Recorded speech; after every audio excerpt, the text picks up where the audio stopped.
So this site that this vineyard on is the worst site on our farm.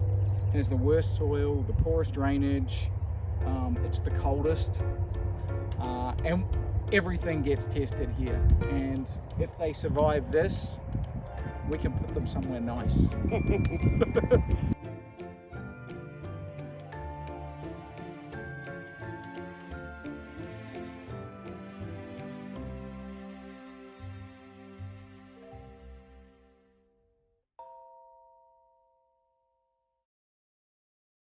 So we are at the main farm, St. James Winery, and this is affectionately known boringly as Block 28, the R&D vineyard, our research and development vineyard.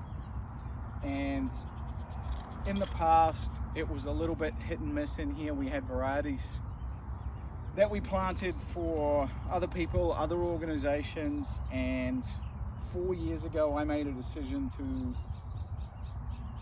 pull everything out and replant it in varieties I felt gave us a direction for the future. And I felt like we needed some varieties that perhaps suited our environment that we had thought and had been told for the longest time wouldn't. And so these are all in their fourth and fifth leaf, or fourth and fifth year now, depending on where you are across this block. And this half an acre, which is these 4 rows across here, are Cabernet Franc. And to put it in perspective, this was frosted pretty badly. This whole farm, we lost about 50% of our traditional crops. But if you look at Mr. Cabernet Franc here, that is a very, very happy look. Now we'll have to thin this crop because that is obviously far too heavy. But it is a healthy crop on here, and a much healthier crop than we got in other parts of the vineyard. So what's the origin of this grape varietal? So it's French, Bordeaux. Okay. It's a traditional Bordeaux varietal. The interesting thing about Cabernet Franc and Cabernet Sauvignon is they have these large indentations in the leaves, which makes them really identifiable. So Franc and Cab Sav both have these. Interestingly, I was explaining to Gina and Josh before that down here we have our graft union. So in the soil here we have a root system, it's called a rootstock. That rootstock is actually native to North America. On top of this we have the Scion wood, which is our Cabernet Franc grapevine.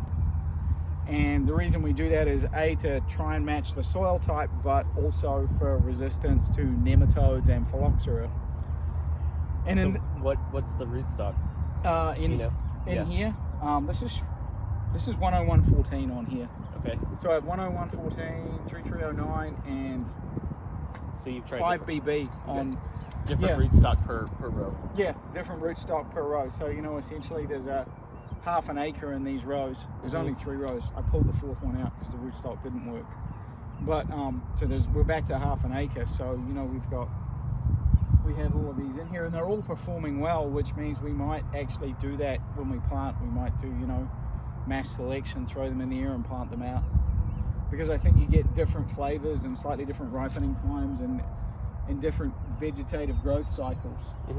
But yeah, these look really, really healthy, and considering it wasn't in a great place. Right. Yeah. The other thing that's interesting, and I should have pointed this out earlier, is if you look at this, we set this up on a divided canopy. So there's a cord on here, a little piece of wood here. We were going to grow that down.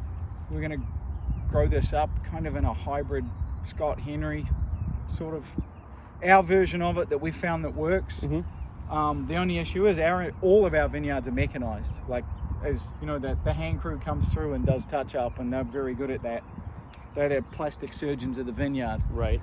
But this trellis system through the row here is our more traditional, what we'd normally use here, and that will be the commercial version.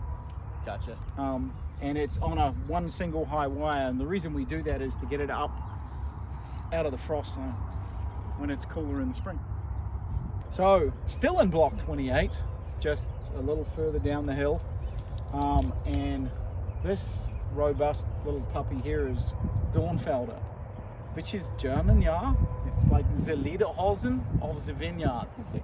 But Dornfelder is a German varietal that we felt 2 or 3 years ago would grow really well here. Nice bit of vine weed there. And it's performed really, really well. It out yielded everything else 2 to 1.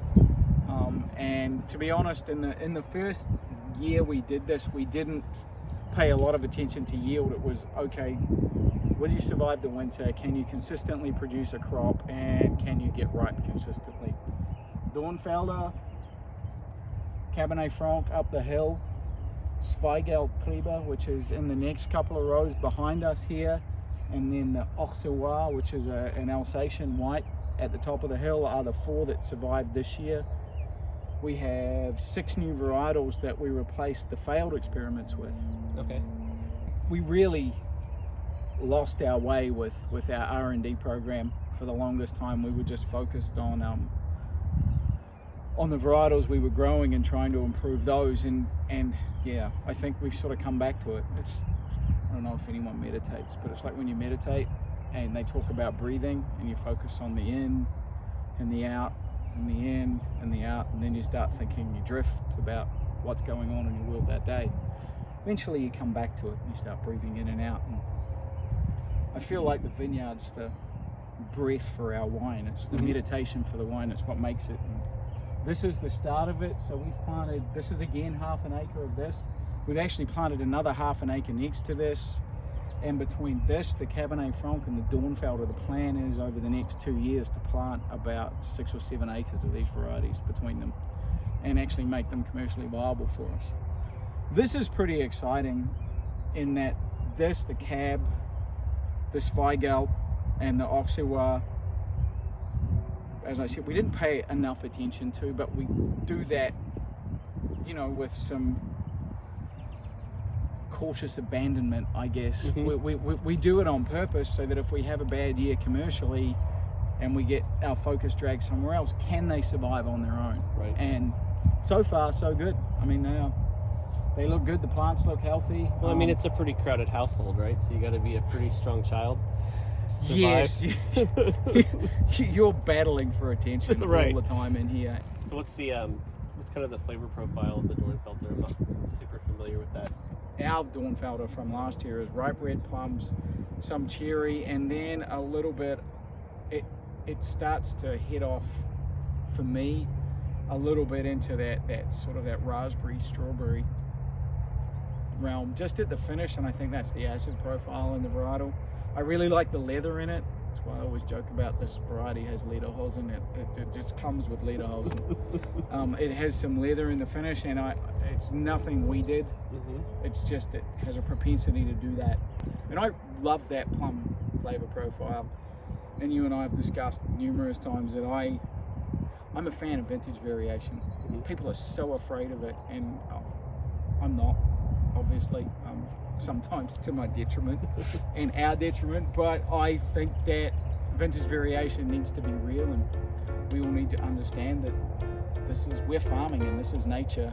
Right. And there's going to be changes, and we need to let the vineyard express itself in the fruit, and particularly with these new varieties. I'm really excited.